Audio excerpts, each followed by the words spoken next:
Bismillahirrahmanirrahim. Assalamualaikum warahmatullahi wabarakatuh. Salam perubahan. Sahabat semua, kalau kita menyimak tulisan dari Pak Tony Rosin, pengamat politik, pemerhati bangsa, selalu menarik. Dan kali ini pun begitu. Maka saya ingin menyampaikan hasil dari tulisan Pak Tony Rosin ini kepada sahabat semua. Tulisannya berjudul Membedah Otak Anies Baswedan. Kurang lebih begitulah ya. Dan pembahasan dimulai dengan profil dan sepak terjang seorang Anies Rashid Baswedan yang fenomenal. Ya, dikatakan fenomenal tentu karena dinamikanya berbeda dengan para politikus. Karena bahkan bisa dibilang Pak Anies Baswedan tidak teridentifikasi pada awal sebagai seorang politisi. Ya, kita tahu beliau seorang dosen di Universitas Paramadina. Ya, dan bahkan sempat menjadi rektor termuda di Indonesia saat beliau menjabat sebagai rektor Paramadina. Apa fenomenalnya Anies Baswedan? Kita lihat sejak beliau menjabat sebagai Mendikbud, ya, beliau mendadak diberhentikan oleh Pak Jokowi. Padahal beliau termasuk 3 menteri terbaik saat itu. Aneh ya. Ya tentu itu bisa dipahami dalam konstelasi politik saat itu. Seperti juga Sudirman Said atau Rizal Ramli. Ya, ketiga orang ini tidak punya background partai politik. Padahal kekuatan di eksekutif tentu tarik-menarik kepentingan politik. Kan buktinya ketiga orang itu, terutama Anies Baswedan, dia digantikan oleh orang dari partai politik. Meski begitu, kabar yang didapatkan dari pejabat internal di Kemendikbud, memang Pak Anies Baswedan dikhawatirkan akan terlalu cepat moncer. Dan ini membahayakan konstelasi politik di 2019 kemarin. Sehingga akhirnya harus diberhentikan. Fenomenal yang kedua dari seorang Anies Baswedan. Anies lahir di tengah kerasnya perseteruan antara umat Islam dengan Ahok. Dan saat itu Anies berlimpah dukungan dari rakyat melawan seorang Ahok yang didukung full oleh kekuasaan dan logistik. Ya, kita tahu persis kan. Bahkan saat itu Profesor Mahfud MD merasa tidak yakin kalau Anies bisa menang melawan Ahok. Tapi fakta terjadi sebaliknya. Dasar dari yang disampaikan seorang Mahfud tentu sangat masuk akal. Ya, karena Ahok didukung full oleh kekuasaan dan logistik. Dan yang ketiga, tidak lama setelah menjabat, Anies berpidato. Yang pidatonya itu dilaporkan ke polisi. Ya, gara-gara Anies menyebut istilah pribumi. Tentu ini menjadi mengganggu orang-orang yang merasa bukan pribumi. Gitu kali ya. Tapi saat itu jelas apa yang sedang diperjuangkan Anies adalah bahwa pribumi harus mendapatkan haknya secara layak dan wajar. Dan itu yang kita terus lihat sampai hari ini. Perjuangan seorang Anies Baswedan untuk mensejahterakan rakyat Jakarta. Menunjukkan kesetaraan dalam pelayanan kepada rakyatnya. Apa buktinya? Sarana umum, fasilitas umum semua diperbaiki, dibuat bagus, dibuat mewah bahkan ya. Fasilitas kendaraan umum terus diperbanyak, diperbaiki. Nah, ini yang berbeda dengan pemimpin-pemimpin sebelumnya. Nah, saya kira hal-hal inilah yang kemudian membuat para pengusaha-pengusaha asing dan atau asing kemudian menjadi gerah. Karena fasilitasnya jadi dikurangi, kewenangannya menjadi dikurangi, atau malah bahkan hilang. Maka tentu itu membuat yang mereka lakukan adalah bagaimana mengganggu Anies Baswedan. Mencari celah-celah kesalahannya. Itu intinya. Nah, dalam menghadapi tantangan yang luar biasa ini, mari kita mulai telusuri bagaimana isi otak seorang Anies Baswedan. Pertama, Anies memproteksi Jakarta untuk tidak dikuasai oleh hanya segelintir orang. Apa buktinya? Disegelnya reklamasi. Anies menjaga agar tidak sampai terjadi tumbuhnya kota di dalam kota. Dan kita tahu siapa saja yang ada di pihak reklamasi itu kan.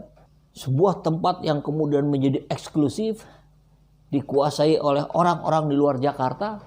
Bahkan kalau tidak dicegah, sangat boleh jadi ke depannya gubernur-gubernur Jakarta dikendalikan oleh orang-orang yang ada di reklamasi tersebut.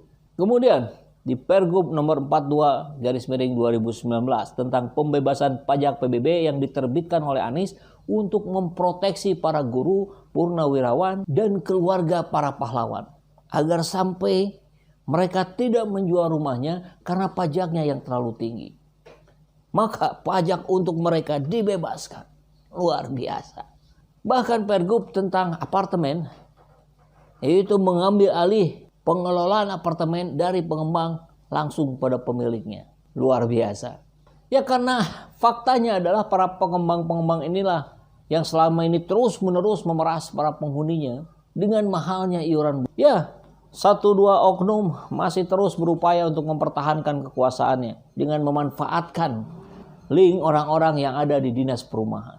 Kedua, Anies membuka ruang seluas-luasnya untuk rakyat kecil agar terus bisa mengakses berbagai jalur yang selama ini tidak bisa mereka lewati. Beberapa jalan, misalkan Jalan Tamrin dan Sudirman yang verboden untuk motor, sekarang dibuka. Dan datanya tidak kurang dari 38.000 pemotor melewati jalur itu.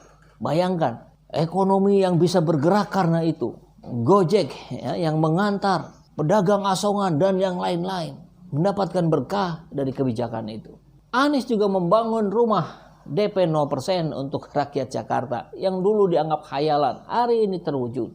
Demikian juga dengan kebutuhan air bersih bagi rakyat Jakarta. Banyak warga yang di rumahnya tak terpasang air ledeng, harus keluar 40.000 untuk mendapatkan air. Dan bisnis ini dikelola oleh Salim Group bertahun-tahun. Kemudian dengan kebijakan Anies Baswedan, kontraknya diputus, diambil alih oleh Pemprov Jakarta. Tentu dengan harga yang jauh lebih murah.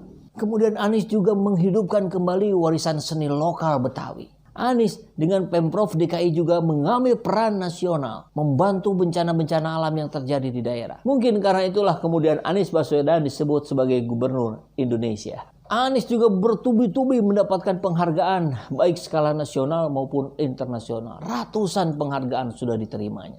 Dan yang tak kalah luar biasa adalah kemampuan komunikasinya. Ya, kita bisa lihat ya. Beliau bisa merangkul semua elemen yang ada di Pemprov Jabar. Beliau bisa merangkul semua elemen yang ada di pemerintahan Jakarta. Emosinya yang stabil mampu menjaga karismanya menjadi seorang pemimpin yang terbaik. Dan tentu kita sangat paham sekali kemampuan seorang leader. Salah satu aspek leadership yang terbaik adalah kemampuan komunikasi. Dari komunikasi terlihat bagaimana kemampuan pengendalian emosinya. Dari situ pula kita bisa melihat bagaimana kecerdasan berpikirnya. Dari sinilah rasanya kemudian kita sepakat untuk menyebut bahwa Anies Baswedan adalah seorang gubernur rasa presiden yang mudah-mudahan di 2024 insya Allah menjadi presiden Indonesia. Setelah cukup lama menjalankan program ini, kami menemukan sebuah fakta betapa berlikunya perjuangan ini. Sehingga beberapa bulan yang lalu kami mulai membuka donasi untuk meringankan beban operasional tim kami yang sedang berjuang menegakkan dakwah nahi mungkar melalui kanal YouTube ini. Jazakumullah khairan katsira. Kami ucapkan banyak-banyak terima kasih kepada sahabat semua yang telah turut berjuang bersama-sama kami dalam membela kebenaran, dalam memperjuangkan keadilan. Buat sahabat-sahabat semua yang masih ingin terus membersamai kami, sahabat bisa memberikan donasinya ke nomor rekening yang ada di bawah sini. Dan dapat mengkonfirmasinya melalui nomor WA yang ada di sini. Insya Allah yang kami terima ini selain bisa meringankan beban tim operasional kami, tapi kami juga menyalurkannya pada orang-orang yang memang sangat membutuhkan bantuan hari ini.